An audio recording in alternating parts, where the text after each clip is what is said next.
umezurtzak. Munduan beste asko bezala, etxe batean, lau anaia bizi ziren elkarrekin. Egun batean, aita hil egin zen, baina hil baino lehen, ogi bat eman zien lau anaiei.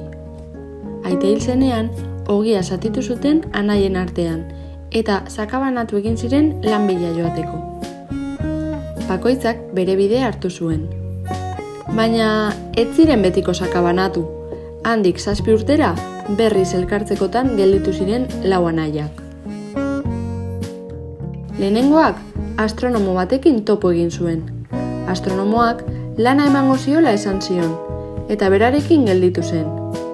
Bigarrenak jostun bat aurkitu zuen bidean, eta jostunen langintza gustatzen hasi zitzaion galdetu zion. Baietz esan zion, eta berarekin joan zen. Hirugarrenak ehiztari bat ikusi zuen bidean. Lan bila zebilela esan zion ehiztariari. Ehiztariak ehizarako lagun bat behar zuela erantzun zion. Eta horrela, hirugarren anaia ehiztariarekin joan zen. Eta zer egin ote zuen laugarren anaiak? Laugarren anaiak lapur bat topatu zuen bidean. Lapurrak galdetu zion. Nora zoaz, mutiko? Aitarik eta amarik ez dut, eta lan bila nabil. Nik emango dizut lana. Zein da zure langintza? Ni lapurra naiz, eta lapurretan erakutsiko dizut. Ez, aitak eta amak lapurtzea ohitura txarra zela esaten zidaten. Ez dut lapurretan ikasi nahi. Nik erakutsi bakarrik egingo dizut. Gero, zeuk nahi ez baduzu, ez duzu lapurtuko. Eta lapurtzekotan, jaberik gabeko gauzak lapurtu ditzakezu.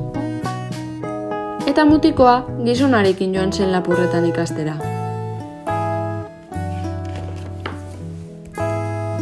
7 urte bete zirenean, elkartu ziren lau anaiak berriro. Lehendik, elkar agurtu zuten leku, egun eta ordu berean bildu ziren, jauzika eta oihuka, oso pozik zeuden denak bizi zirela ikustean. Gero, 7 urte haietan zertan aritu ziren kontatu zioten elkarri. Bakoitzak ikasi zuen langintzaren berri eman zuen. Zer ikasi duk ik 7 urte hauetan? Astronomo ikasi diat nik. Nola esan duk, nola?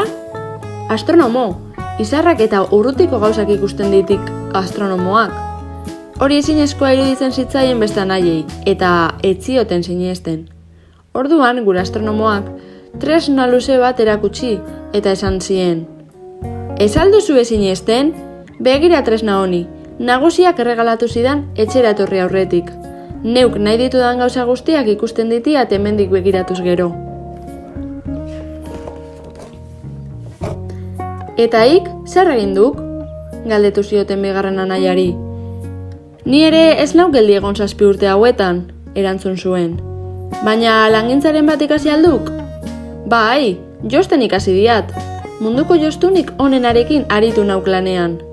Nagusiak asko maiten indian eta ni betirako berarekin gelditzean naizian.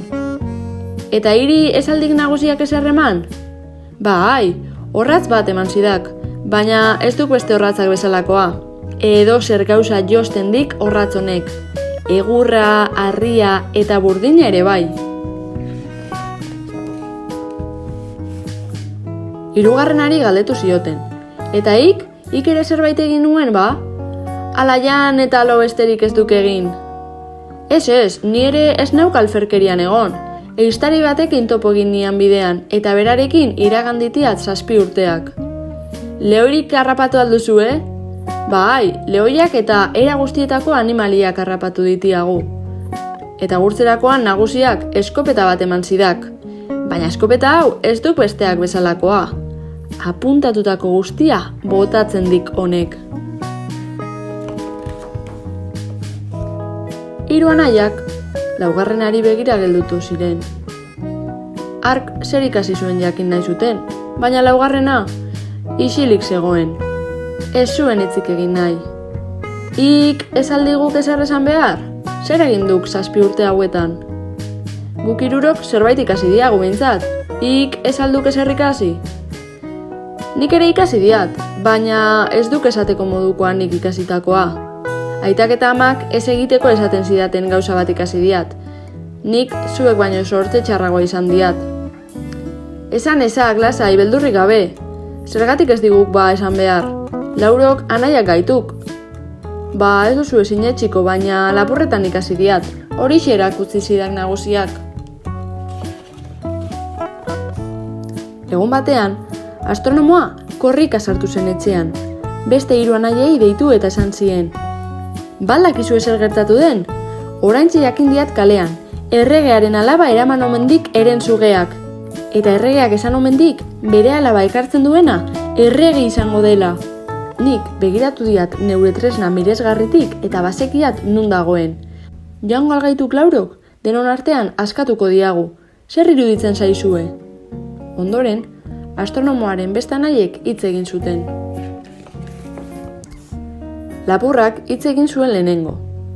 Non dagoen esaten badidazue, laster lapurtuko zioan nik neskatxa herensugeari, bai horixe.